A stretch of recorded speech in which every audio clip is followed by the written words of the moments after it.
Bon, alors là, du coup, la transition est toute faite. En fait, on est déjà dans le troisième sujet et dernier sujet de l'émission. Alors oui, effectivement, donc en fait, il y a ce mouvement, oui, qu'on appelle Democratic Socialists of America, donc DSA. Euh, D'ailleurs, même à Washington, il y a je crois, que c'est une municipale Mm. où une candidate DSA est en train de monter en puissance. Donc Donald Trump pourrait avoir une socialiste ou une mélanchoniste, je rigole, comme voisine à Washington. Alors déjà, pour ceux qui... Parce que c'est vrai que nous, quand on regarde de France, nos téléspectateurs, on regarde ça, on était habitué à entendre parler du Parti démocrate, du Parti républicain. De France, des informations qu'on a de France, il n'y en a pas, quasiment pas, personne ne parle de ça, du DSA, donc il faut aller sur évidemment les médias américains. Mm. Donc du coup, Tristan, pour faire un peu de pédagogie, est-ce que tu peux expliquer à nos téléspectateurs ce qu'est le DSA, quelle est leur ligne politique, et est-ce qu'il pourrait même à terme devenir, enfin doubler le Parti démocrate ou devenir dominant au sein du Parti démocrate? Comment ça se joue? Est-ce que tu peux nous expliquer ce que c'est que ce DSA? Ouais, le DSS, c'est une organisation politique qui a été fondée au début des années 80 par un type qui s'appelle Michael Harrington, qui se disait en fait social-démocrate. Comme disait Claire, bon, les DSA, ils s'influencent beaucoup, ils sont beaucoup influencés de la social-démocratie en fait européenne. Et son but à lui, c'était d'influencer le parti démocrate qu'il trouvait toujours trop à droite. Il disait, nous, on va influencer, on va être une force à la gauche du Parti démocrate pour tirer le Parti démocrate sur sa gauche. Et ce qu'il faut savoir, c'est que le DSS, c'est pas un parti politique, en fait, c'est une organisation politique. Donc techniquement, ils ne présentent pas de candidats, mais ils soutiennent des candidats. Alors comparé au Parti républicain et au Parti démocrate, c'est une toute petite organisation, hein. Dans les années 80, c'était genre 12 000, 13 000 adhérents partout dans les États-Unis. Bon, là maintenant, ils sont quand même à 100 000, avec Ça a une explosé. section qui est très... Ça a explosé, et ça a explosé après Bernie Sanders. Parce que Bernie Sanders, en 2016, en 2020, il faut toujours se rappeler que Bernie Sanders, c'est pas démocrate, hein, il est indépendant, mais il est toujours du côté des démocrates quand il vote, en général. Et donc, Bernie Sanders, c'est le premier candidat qui est en fait soutenu par DSA, et c'est le premier candidat qui se dit, moi je suis un Democratic Socialist. Et bon, voilà, son mouvement est énorme, et donc tu as beaucoup de gens comme ça qui commencent à s'enregistrer, pas s'enregistrer, à se manifester dans les sections du DSA tout autour, partout dans les États-Unis. La section de New York, elle est énorme, mais tu vois, par exemple, les sections, là je viens de voir les derniers chiffres, les sections qui ont le plus grandi durant les derniers mois, c'est des sections en fait qui sont dans le Kansas, dans le Missouri. Donc tu vois, c'est vraiment un mouvement qui prend de l'ampleur. Donc voilà, ils soutiennent des candidats et ce qui est très important, c'est qu'ils mettent aussi leur machine à la disposition des candidats, et c'est là où ils sont très forts. Hmm. Je vais te dire, c'est-à-dire il n'y a pas grand monde, hein, chez les DSA. Tu vois, même à New York, à New York, je crois que c'est 20 000 personnes total. Donc c'est pas beaucoup de gens, mais ils sont super organisés, ils sont très politiques, ils sont très bons sur les réseaux sociaux, ils ont toute une équipe qui est vraiment mobilisée, tu vois, dans le graphisme, dans les réseaux sociaux, dans la vidéo, et surtout ils sont très bons dans le porte-à-porte. Et eux, en fait, ce qu'ils font, c'est de la politique. Tu vois, c'est-à-dire qu'ils font pas des campagnes pour gagner nécessairement. Quand ils ont commencé la campagne de Zoran Mamdani, bon ben eux, ils pensaient qu'ils allaient perdre, Ouais. mais ils se disaient, on joue le coup d'après. Tu vois, c'est-à-dire les gens Ah ouais, ouais. savent qu'on est là, et donc on joue le coup d'après. Donc c'est vraiment une organisation politique qui est très organisée, très militante, très intellectuelle, beaucoup de jeunes, mais tu as aussi des mentors, tu vois, des gens qui sont là pour guider ces jeunes. Bernie Sanders est un exemple. Donc ils ne peuvent pas à terme, si tu veux, concurrencer le Parti démocrate, parce qu'il faudra toujours ou alors que les institutions changent, hein, mais il faudra toujours que ces candidats s'inscrivent dans des primaires démocrates Ouais, ouais. pour gagner. Mais ce que tu vois arriver là aussi, c'est une grande scission au sein du Parti démocrate. Tu as beaucoup de démocrates qui disent déjà, comment est-ce que l'on va interdire aux DSA de se présenter à nos primaires, parce que finalement ils font pas partie du parti, hein. Je te rappelle que Zoran Mamdani, par exemple, ne s'est jamais présenté comme démocrate. Il Ouais, était ouais. juste DSA, mais il a gagné sur la ligne démocrate, sur le bulletin de vote. Donc voilà, ça c'est une grande reconfiguration. Tu vois, ils vont pas devenir le troisième parti important des États-Unis, mais ça va être une force qui vraiment, comme tu l'as dit, ils gagnent plusieurs villes. Ils vont gagner Washington, ils vont peut-être gagner Los Angeles aussi. Et puis surtout, tu as beaucoup de députés qui sont de congressmen qui sont en primaire en ce moment et qui gagnent un peu partout dans les États-Unis, même dans des coins ruraux, dans des coins plutôt conservateurs. Donc c'est vraiment une force qui monte et qui va être de plus en plus présente. Ouais, mais justement, si on peut, on va faire un peu de la politique fiction. Pour l'instant, à court terme, on ne les voit pas devenir évidemment la troisième force politique, mais si, admettons que les midterms se passent sous les meilleurs auspices pour tous les candidats soutenus par DSA, ça va faire quand même beaucoup de représentants. Ça va faire déjà pas mal de représentants à la Chambre des représentants, puis ça va faire pas mal de maires, puis ça va monter en puissance. Ça va donc forcément, ça va prendre de l'influence. Surtout à l'ère maintenant des réseaux sociaux, où la politique se joue énormément sur les réseaux sociaux. On le voit bien avec les campagnes de Zoran Mamdani, même de ceux qui sont de Claire Alvarez, ou tout comme ça. On voit bien que les réseaux sociaux sont massivement utilisés. Ce DSA, est-ce qu'à un moment donné, il ne pourrait pas, dans 10 ans, s'il y a une tendance politique qui se confirme, venir doubler le Parti démocrate? Oui, bien sûr, on peut. Enfin, là, c'est une accélération extrêmement rapide quand même dans ce qui se passe. C'est une explosion. Exactement, c'est même une en un an, explosion. depuis Donc, Mamdani, c'est... c'est ça. Et puis alors, enfin, Tristan le disait, ça peut être Washington DC, LA, New York, éventuellement.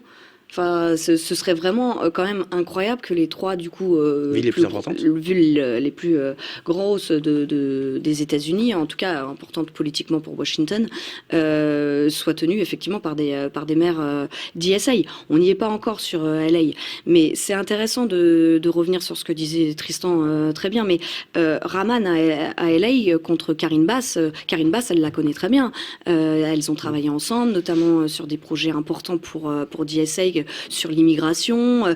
Donc, c'est juste qu'elle a vu qu'effectivement, il y avait une fébrilité de la mer et elle s'est engouffrée là-dedans, non pas forcément pour gagner, comme le disait Tristan, mais pour gagner des points. Aussi, pourquoi? Parce qu'en fait, ça crée du monde au sein des majorités, des city councils, donc des conseils municipaux, etc. Donc, effectivement, tu as raison, c'est une stratégie de long terme, dans le sens où ça pèse, et on voit déjà, il y a des analyses sur les votes, justement sur les travel bans, sur les mesures de welfare. Donc il y a déjà une influence quand ils sont présents. Mais là, il y a une explosion de la visibilité, du fait d'avoir des positions. Donc évidemment, ça va amener des financements, ou alors plutôt, justement, ça va rediriger des financements du Parti démocrate dans les primaires, justement. Ouais. On l'a vu, je parlais de Massey tout à l'heure, mais je l'ai déjà dit ici, mais c'était la campagne la plus chère dans le Kentucky, du coup, interne. Donc en fait, la campagne la plus chère interne pour essayer de faire, pour les républicains, pardon, du coup, pour faire battre un candidat qui n'était pas soutenu par Donald Trump. Ouais. Mais c'est la même chose en fait qui risque de se passer au niveau démocrate, c'est-à-dire qu'on va dépenser de l'argent en interne pour éviter justement soit ils n'arrivent plus à se présenter, soit effectivement il va falloir les battre. Ces membres de DSA, je parle du côté Parti démocrate establishment qui fait un rejet, pour l'instant, un refus d'obstacle totalement dans la reconnaissance de ce parti. Donc c'est un peu dur d'aller sur la politique fiction parce que il y a tellement quand même, et le gros, en fait, il faut parler en nombre, les élections américaines, que ce soit si on reprend les États, comment ils flippent, etc. Encore une fois, c'est une question de nombre la plupart du temps. Ouais. Et là, le nombre quand même, il est centriste au niveau des électeurs du Parti démocrate, donc ça va forcément prendre quand même du temps d'amener le Parti démocrate sur une ligne de DSA. Oui, pourquoi pas, mais en tout cas, on est sur une polarisation qui a été à l'œuvre au niveau des Républicains, avec d'abord le Tea Party, dont est issu en partie Donald Trump. Enfin, c'est une longue évolution de la polarisation en réel au sein même du Parti républicain que l'on voit se traduire effectivement au niveau démocrate. Enfin, moi, j'assume un parallèle. Toi, est-ce que tu assumes le même parallèle, Tristan, et aussi je te lance sur la question des digues qu'on sautait au niveau du socialisme depuis 10 ans, où maintenant on peut en parler, et peut-être que justement, du point de vue de l'opinion, est-ce que le Parti démocrate pourra réellement assumer le fait de faire éliminer comme ça des candidats qui au final pourront faire gagner la gauche face à Donald Trump ou à ses sous-fifres? Je te lance là-dessus pour finir cette émission. Ouais, et je rebondis aussi sur ce que Claire disait. Moi, je pense que la reconfiguration, elle va arriver à assez court terme. Il va y avoir là au mois de janvier un nouveau congrès qui va être élu au mois de novembre. Je pense il y aura 10 à 15 membres d'ISA. Il y aura peut-être même plus de sénateurs, tu vois. Parce que en ce moment, finalement, il n'y a que Bernie Sanders qui est d'ISA au Sénat. Donc ils vont arriver, ils vont polariser. La comparaison avec le Tea Party, c'était très intéressant parce que finalement, le Tea Party, c'est de là qu'a émergé, bien évidemment, Donald Trump. Tu sais, ça s'est fait en quelques années, hein. C'est-à-dire que en 6 ans, bon voilà, c'était, mais même moins d'ailleurs, ils avaient un candidat. Et donc là, ce qu'on pourrait bien voir, ce que l'on voit aussi pour les élections présidentielles, c'est que tout d'un coup, finalement, Alexandria Ocasio-Cortez, elle est en tête des sondages dans à peu près tous les sondages. Et alors que c'était quelqu'un, voilà, elle aussi, elle est d'ISA, hein, c'est le premier grand gagnante, la première grande gagnante d'ISA au Congrès. Donc, il va sûrement y avoir une reconfiguration qui va arriver vraiment très très prochainement, peut-être même pour la présidentielle. Et surtout, ce que l'on voit, c'est beaucoup de démocrates, même centristes, qui disent très clairement maintenant, l'anti-Trumpisme, ça ne suffit plus. Il faut des réponses tout à fait concrètes. Et ils disent aussi, ils font un programme. Et dans ce programme, il va falloir voilà, la santé gratuite, l'éducation gratuite. Comment on va faire tout ça? Et ça, il faut bien le dire que c'est vraiment l'impact du DSA sur le Parti démocrate. Et c'est vrai que le socialisme, si tu veux, il y a encore 10 ans, tu sais, moi quand je parlais de socialisme dans mes cours, mais vraiment les étudiants te regardaient, mais qu'est-ce que c'est ce bolchevique là, tu vois? Donc vraiment, les choses ont vraiment changé. Et ce que tu vois aussi du côté démocrate, c'est que je crois que c'est 70% maintenant de l'électorat démocrate qui a une bonne idée, une bonne vision du socialisme, alors qu'il y a 15 ans, ils étaient que 40%. Donc vraiment, les choses changent. Et comme l'a dit Claire, bon, il faut bien dire que socialisme, pour eux, qu'est-ce que ça veut dire?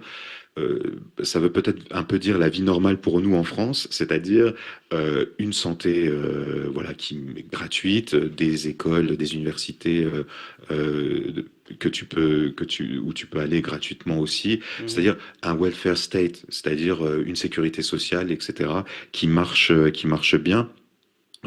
Donc c'est ça que ça veut dire pour eux, c'est-à-dire avoir ce que l'on a finalement dans tous les pays occidentaux, c'est-à-dire un système social qui fonctionne, alors plus ou moins bien, mais un gouvernement qui aide tous ses citoyens.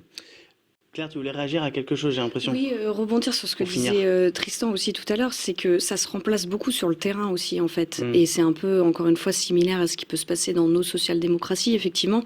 Mais l'énergie militante en fait du Parti démocrate aujourd'hui repose beaucoup sur des jeunes générations qui sont plus affiliées, en tout cas qui sont beaucoup plus poreux aux idées de DSA.